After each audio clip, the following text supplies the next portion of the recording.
Welcome to one and welcome to all. This is Emdad, otherwise known as the Wandering Londoner, and I'm your host for the Sports Show by LB24 TV. Now, one of the pinnacles of human achievement in any discipline of sports is to participate or represent your homeland or your country in a World Cup.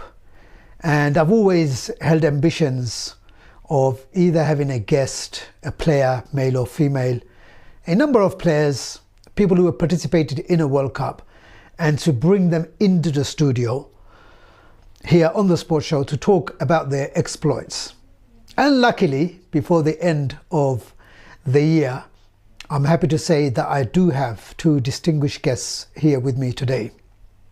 So without wasting any more time on myself, what I'd like to do is to introduce you to two guests who recently have returned from playing international hockey during the World Cup in Auckland, New Zealand.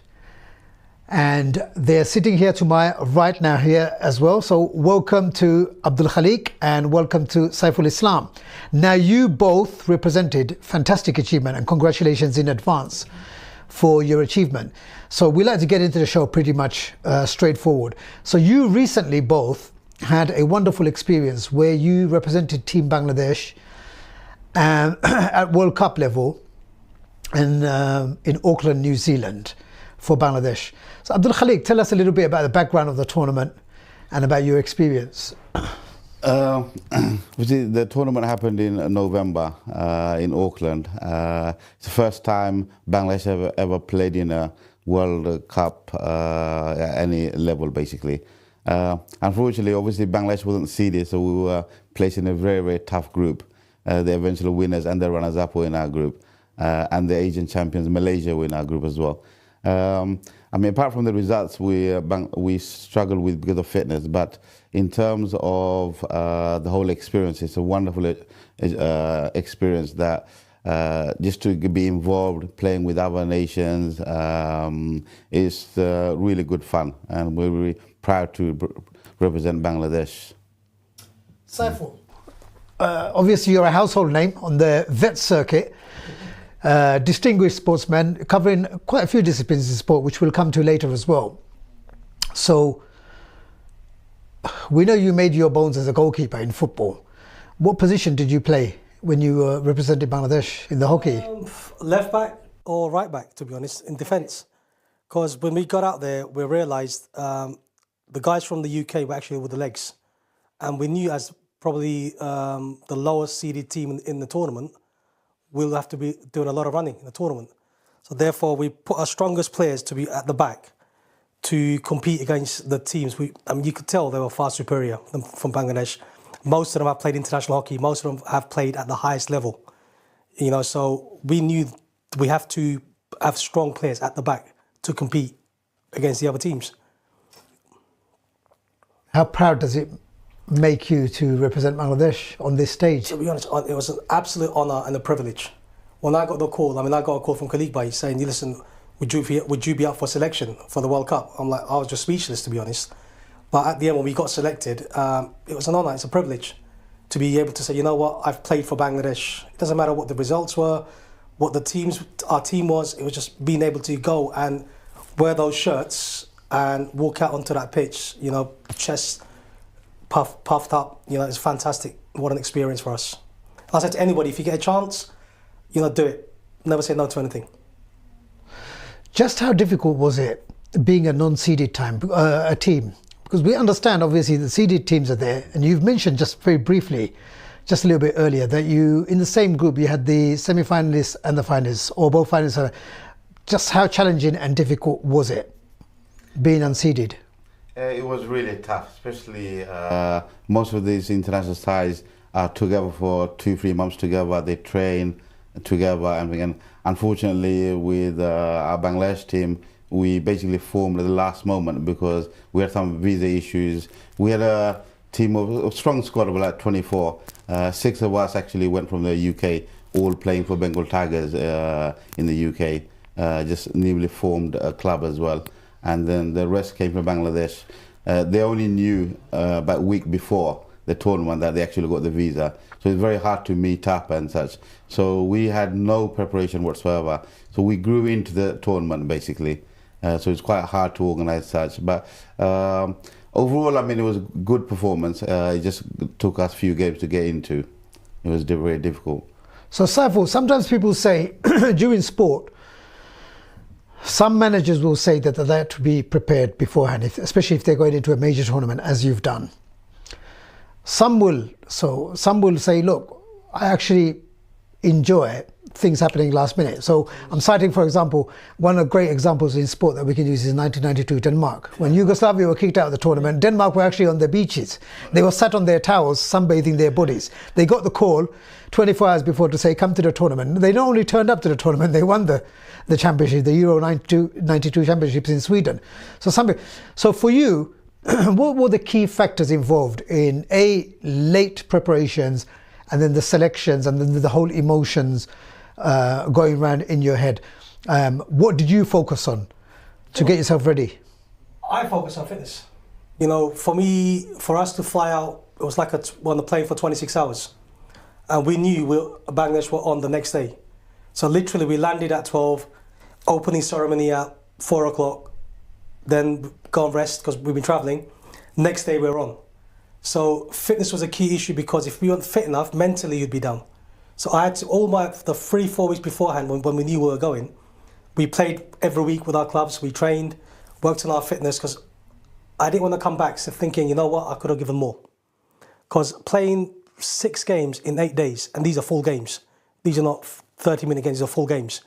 It takes a lot of your body. And fitness-wise, to be honest, alhamdulillah, I didn't feel it because that was my main priority, just to get fit for the tournament. Get fit, fantastic. Just for the benefit of our viewers, hockey is not an extremely, again, we're going to discuss this further during the show.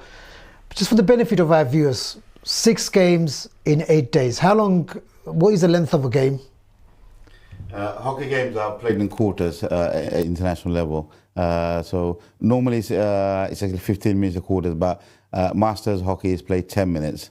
But it's a lot of running. And the biggest difference was actually, especially the European sides, they were training for 2-3 months, preparing, and they knew each member in the squad. The difference with us was we only basically knew who was playing in the last week or so. So getting to know each other's play, style of play was quite difficult. Plus, Bangladesh with the recent turmoil, they couldn't have any access the last 4 months. So they had no sports facilities were open. So unfortunately, fitness was the issue, which let us down a bit. But inshallah, the next tournament, there's Asian Championship this year. The team should be a bit more fitter and more players should be available as well.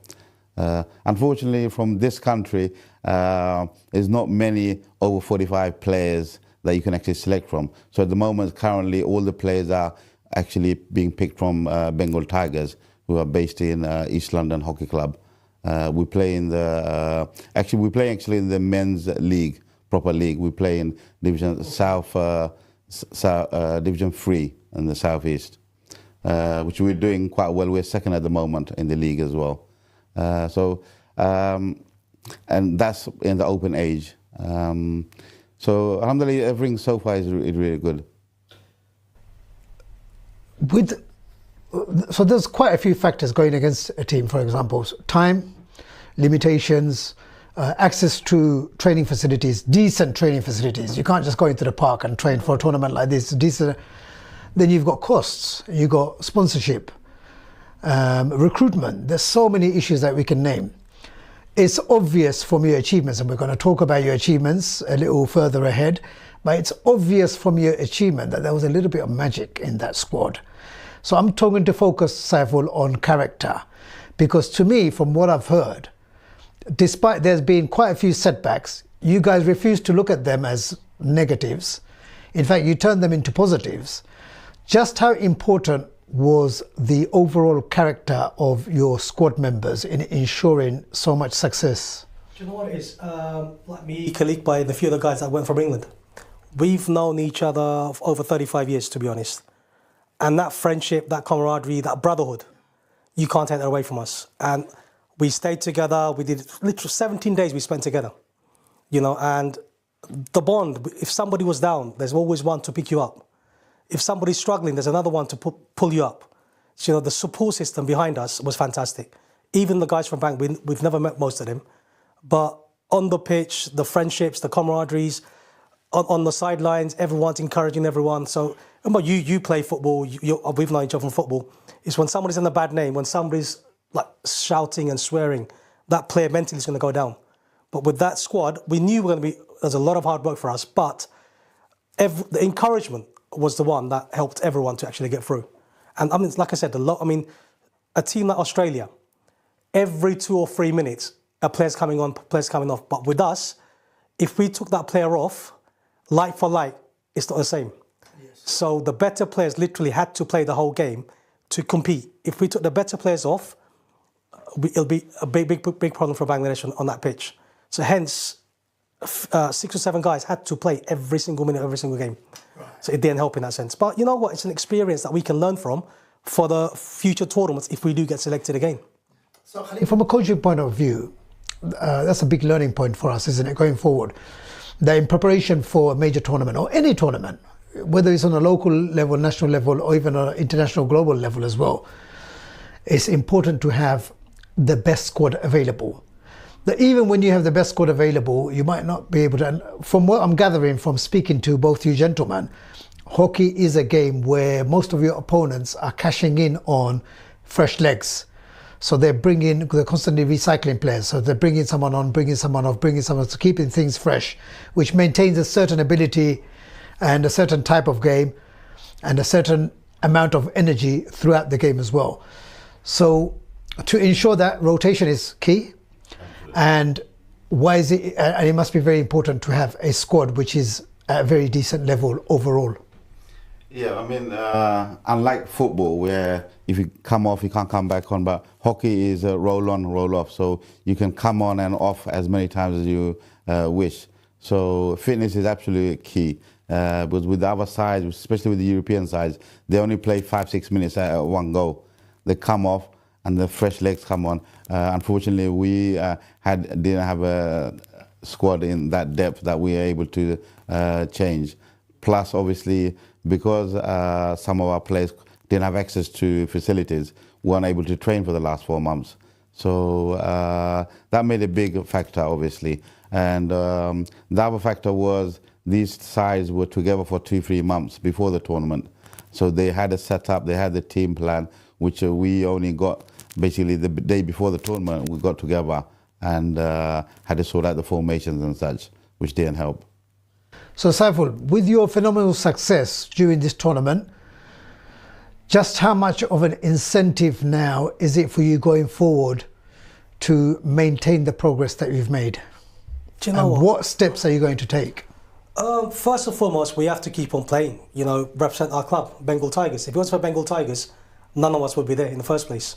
Because of Bengal Tigers we've been touring Bangladesh for the last 5-6 years, right, Khalik Bhai? So that's how they've got to know us. So we've got, first of all, this is our bread and butter, Bengal Tigers. Play the hockey, you know, they know who we are. If they need us, again, Asia Cup, hopefully, inshallah, next year's coming up somewhere in Asia. Again, we'll probably put up for selection. If they select us, we'll be ready. Fitness-wise, we'll work on our fitness, and we're playing week in, week out. And we're not playing vets hockey, we're playing open age hockey. Division 3, in England, probably hockey starts in Division 3. The talent, the fitness. So I'm 47, I'm marking somebody who's 20 years younger than me. So if I'm not fit, I'll be able to play. So it's so important, key in our community. You know, fitness, at our age, people think, you know what, you guys need to retire and just stay at home, eat and sleep. But sport is such a brilliant thing that where we can keep on going. Which brings me to an appropriate question as well. So it's a club versus country debate. Some people will say, look, club pay my wages. We're talking about an amateur level. I'm just using the professional game in any sport as a yardstick here as well. But people's loyalties always mostly will remain with the club. The club pays the wages. The club is the one that provides the foundation. The club is the family that looks after them. So international appearances take a back seat. But at an amateur level, it also makes sense because the club is where you make your bones. The club, it may not be perfect at grassroots level, but it's where you get your training facilities done. It's where you incorporate your training regime. It's where you meet your teammates. It's where you build that brotherhood, unity, sisterhood, whoever's playing amongst yourselves as well. You're obviously very proud. You both came in dressed with your club stripes as well. How important has Bengal Tigers been? You have mentioned, that with lack of facilities, with lack of participation from players, you had to pretty much get a team together at the 23rd hour. So how important has Bengal Tigers been on your journey? To be honest, Bengal Tigers has been very, very important. If Bengal Tigers wasn't set up, because Bangladesh would be struggling to actually compete in these tournaments. Only in basically in March this year, the Indoor World Cup happened, and Bangladesh entered the side into the World Cup, and unfortunately with visa issues, they didn't get the visas. So they actually contacted myself, because I'm the coach at Bengal Tigers, said we need a few players to represent Bangladesh who are actually good enough. But luckily, at Bengal Tigers, we've got enough players over the age of 45 that can at that level, and we were very good at indoor. We were national champions at school age. So we represented Bangladesh at indoor in March, actually, which we did really well. I think we came 7th in the world, which is really, really a good achievement. Bengal Tigers actually was formed in terms of, it just, the other thing we set out for is just general fitness. At our age, I'm actually 50 now, alhamdulillah, and most of our generations don't play any sports. And this was a really good way of keeping fit, with the youngsters, staying out of trouble as well, keeps you focused, you train once, you play over the weekend as well. And that's enabled us to basically feed out these players into the Bangladesh side. Which is, and basically we train once as well, so we're ready for any time the nation basically requires us. Saiful, so hockey has a lower profile than sports like football, for example, on a local level, on a national level. Why is hockey important as a community sport? Do you know what? We always go back to fitness. It's friendships.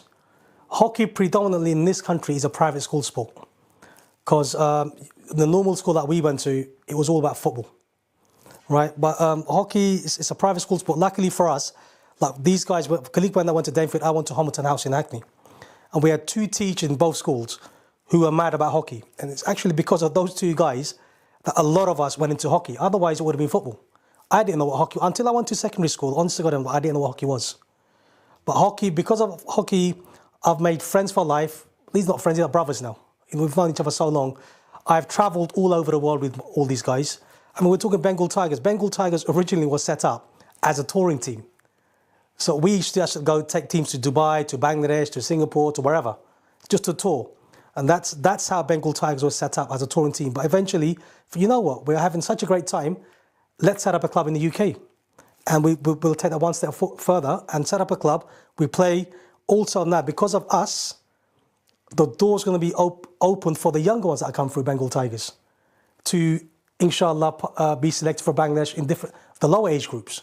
So it's not just us, but we're opening the door for all the others to come through. For the generations. Yeah, to forward. Khalik, going back to you. So let's get back, because I'm so excited about your achievements in the World Cup. It's the World Cup. It's the World Cup.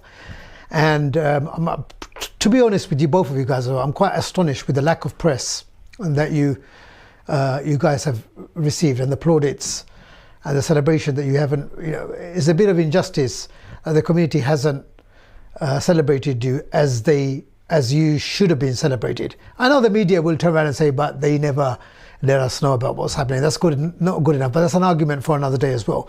But the biggest achievement during the World Cup in Auckland, New Zealand, was little Bangladesh, who almost did a Denmark, who you could compare to Denmark, came off their sun loungers, got there with the motley crew. Again, with that, I'm not being disrespectful. I'm just saying, got there with the motley crew, And you won a bronze medal, am I right, during the tournament. So tell us about your phenomenal success. Bronze medal, I think, to be honest, they gave the basically medals to everyone who participated. But the biggest thing, I mean, it was just being able to play at that level. And Bangladesh has never played in an international tournament. So we got really good response from the opposition as well. And Masters Hockey itself, they were so happy that team like Bangladesh have played in the Masters tournament. And we weren't overwhelmed by any side. It took us a few games to get into it. I think the last game, which we played really well, unfortunately we lost 2-0 to Wales, which is a good result in terms of for Bangladesh. Brilliant result. Yeah. Saiful, if I'm correct, as research suggests, this is the first time a team from Bangladesh at any level has participated in a World Cup. In hockey, yes. In hockey. In hockey, but Alhamdulillah, the younger generation coming through in Bangladesh, under 19 level. We got the girls team, the boys team, they're doing brilliantly. So hopefully, moving forward, Bangladesh will have more teams going into the tournaments. But with a special, like from this World Cup, we've had invitations from South Africa, Argentina, Australia, other teams, one inviting us to actually go out there and play. You know, come and tour, come and play with us, we'll organise games. So we've made friends from, and the other thing is, we've met players out in New Zealand that we used to play with in this country over 25 years ago. Wow. You know, I had a tap on my shoulder, looked around, he was with the England 55. He was my captain at Bishop Stortford, when I played for Bishop Stortford when I was 20. That's 27 years ago. And I haven't seen him for 27 years. I've met him in New Zealand. And with Khalik and that, we used to play for Chelmsford. Some of the South African internationals that we played with 25 years ago, you know. They're still there. They're on the circuit. Yeah. Important question for you both. You both spoke about your careers in school when you were youngsters. You're still youngsters, but when you were a little bit younger. This is a question for you both as well. Khalid can go first. How important was the role of your PE teacher as a guide and as a mentor in helping shape your career in hockey? Yeah, my school teacher was very important. Obviously, at Dainford, we played hockey from the age of 12. Straight away, to be honest, Martin Foxer, who was at Homerton, he was our main coach. So he used to coach us 4 or 5 times a week, actually. And when we were 15, 16, we entered the national champions, and we actually came winners. So indoor, we were the best indoor side in England, which is very important. And at that age, a lot of our friends and such were going into the bad habits and doing such. So he kept us straight line and kept us on a good path, basically. And actually, even through hockey, even my job, I'm into properties, and I've got a letting agent now. Even through that, I went through an ex-hockey player. I worked for him for a few years, and that's why I went into properties as well through hockey as well, which has given us a really good lifeline. Excellent. And you, Saiful? I mean, Martin Foxall, he was my coach. He was my teacher. I mean, Dainford, they won the indoor national championship. At Hamilton, our school won the outdoor national title 3 years, 3 times in 5 years. So again, because of Martin, my school was in Hackney. So alhamdulillah, because of him, I kept out of trouble. You know, weekends I was playing hockey, after school I was hockey, school holidays you're away with hockey. So at that time, hockey was everything for us, because you're playing with your friends. And that's what kept me excited and motivated throughout the whole time. And still and now, these guys, you know, we're friends, you know, with all these years, our families know each other, everybody knows everyone. So it's nice to be able to go away with people you know. I want to talk to you about community support. Number one, why should the community support a team like Bengal Tigers, for example, which in turn is helping the Bangladeshi national team? And what do you expect in terms of support? We do need support. This is basically amateur sport. Alhamdulillah, when I was younger, I used to, it was a semi-professional when I played for Chelmsford for 5 years. I also played for Maidstone. But obviously now it's all self-funded. So in terms of, it gives a good name for the Bangladeshi community, playing in a national sport as well. But sponsors that we can do with, I mean, as a club, there's loads of expenses such as training, slots, matches, umpires you have to pay and such. So we're always looking for sponsors that can help us run the club year on year on. Saiful, just how expensive is it? Do you need to rob a bank or do you need to recruit a sheikh from the Emirates? To be honest, the New Zealand trip probably cost us on average about £4,000 each. You know, but again, if there are sponsors on board, I mean, we in a way are putting Bangladesh on the map. You know, the only time Bangladesh has played in the World Cup before is cricket. And since cricket, this is the first Bangladesh team to actually participate in a global tournament in any age group. So it's actually a big thing that what these guys, what we've achieved as a team. And going forward, there'll be a lot more opportunities. You've got the Asian Cup, you've got World Cups coming up. And for all, we've got so many big companies, Bengali owners. It's your name, publicity for you guys as well, to participate in something which is amazing, to be honest. You know, every other team's getting to, I mean, the Malaysian team, for example, they funded half of it, but there were sponsors to help them to get there. To help them. You know, New Zealand's not a cheap place to go, all the way out there. So in the future, when the younger ones coming through, it'd be great to have sponsors on board to help these guys with the costs. Going back to Nottingham earlier this year, we touched on it earlier. So you also participated, if I'm correct, it was an indoor World Cup in Nottingham. Please tell us about your experience there. Indoor World Cup, it was really fantastic. Basically, we finished 7th out of 14 teams.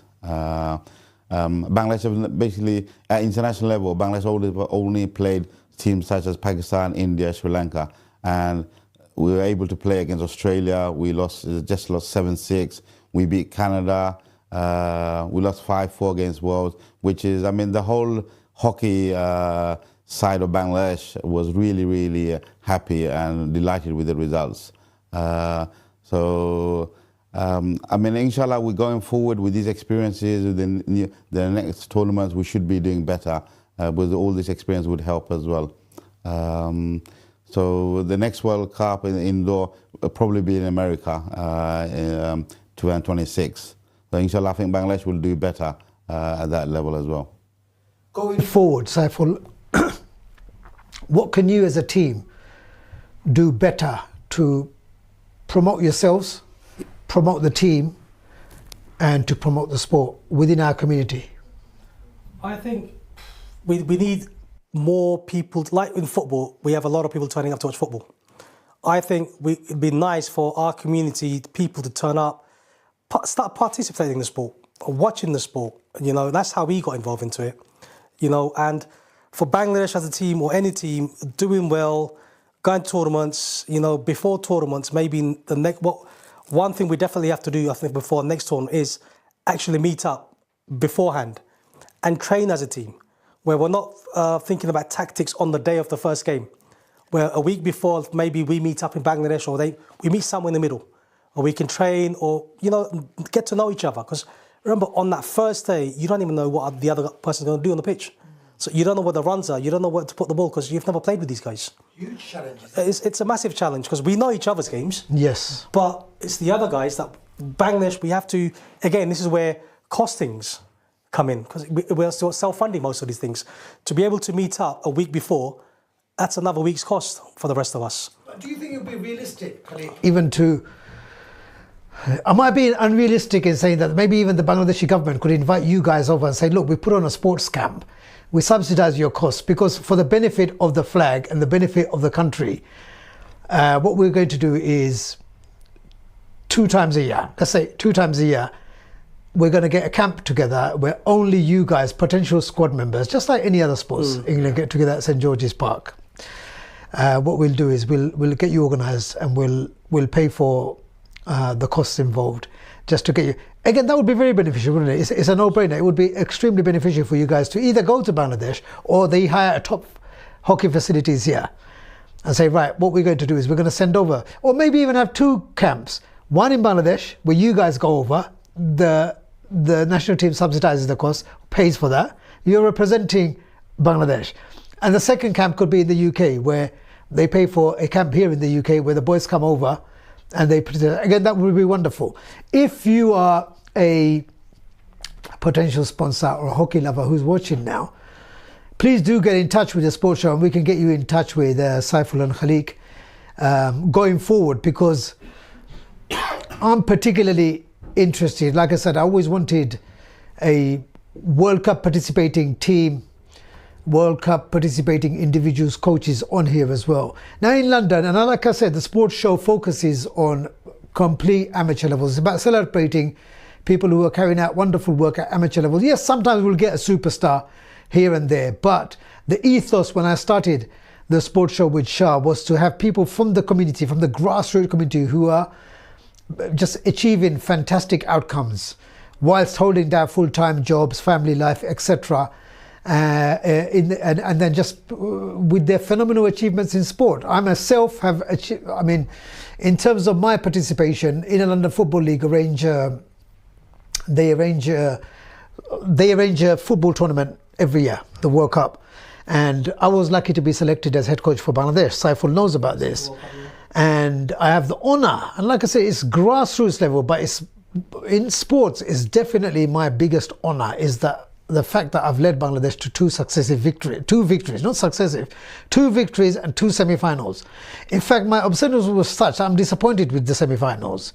Even though a lot of people were like, look, you've done brilliant, you've done two semi-finals as well, simply because of the caliber of players at my disposal and the desire to succeed. But again, Saiful's been there to watch it as well, and you guys have experienced it at first hand.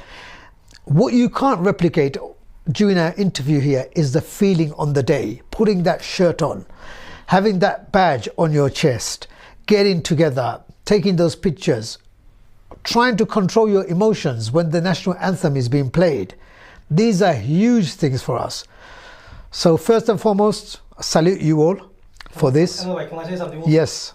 This guy on my left actually captained Bangladesh in one of the games of the World Cup. So what big achievement can you ask for than that? Captain of Bangladesh at a World Cup game. Captain, and is one of the, well, it probably is, you know, from a sporting perspective, apart from actually lifting the actual trophy that you're participating in, I would say it's on a par with actually lifting the trophy is captaining your country, your motherland, your homeland. So that in itself just begs another question as well. What range of emotions have you gone through by skippering Bangladesh? Yeah, I mean, it's a wonderful feeling.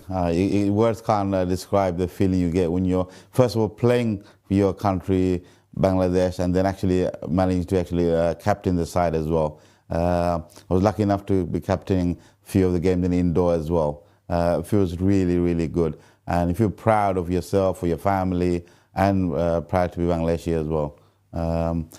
Hockey has given us so many good stories to tell, and I'm at 50 still playing hockey. It was a good lifestyle as well, keeps you fit, and Alhamdulillah, we should be able to play in the Asian Championships this year as well. I mean, the commitment from him, after every game he couldn't walk. If you saw the size of his knee, he had to actually have his knee drained, fluid had to be drained from his knee to actually carry on playing in the tournament, and still played every game. With that, I mean, it's frightening how he played every game. If you saw him walking after a game for the next 20 odd hours, you think he'll never get on the pitch. But he actually made himself available to play every game. Every single game. Amazing achievement. Saiful, so I was talking about amateur level. For me, when the national anthem was being played, whilst I was managing Team Bangladesh in the London Football League World Cup, that was extremely powerful for me. It was extremely powerful for me. But this is not about me. This is about you guys.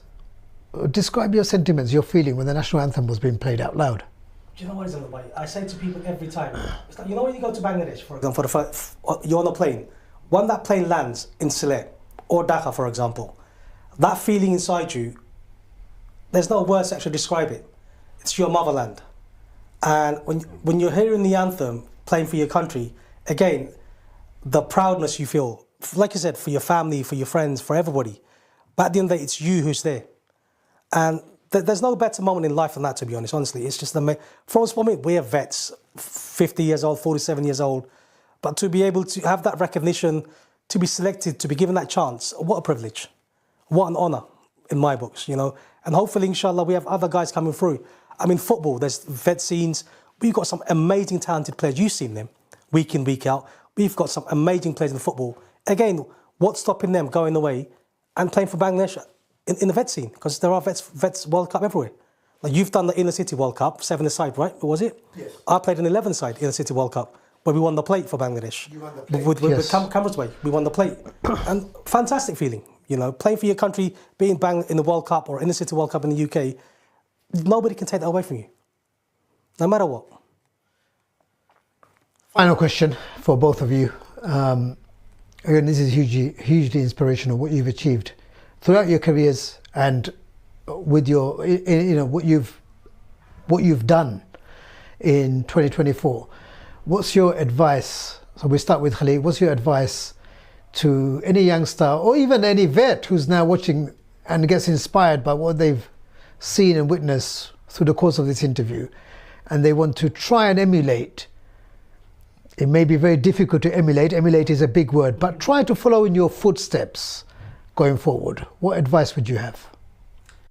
My advice would be hockey is a game that you can get involved with at any age, keeps you fit. It's a way to meet new people as well. It's a way to basically keep yourself fit and then get involved with the sports. It's really good fun as well. There's various clubs you can join whichever level you're at. So you can start at a younger age. It's really good, obviously. My advice is take any sport, but hockey is really good to get into. It's quite easy to get into as well. It's lots of fun as well. And Saiful? I think, before you start, you're a coach yourself, your wife is a coach as well. Have you ever thought of adding another string to your bow? My wife's always on my case. Why don't you guys start a Bengal Tigers kids team? Yeah. You know, that could be in the pipeline. So we're putting you on the spot here now. To give us a man who needs to give the go ahead.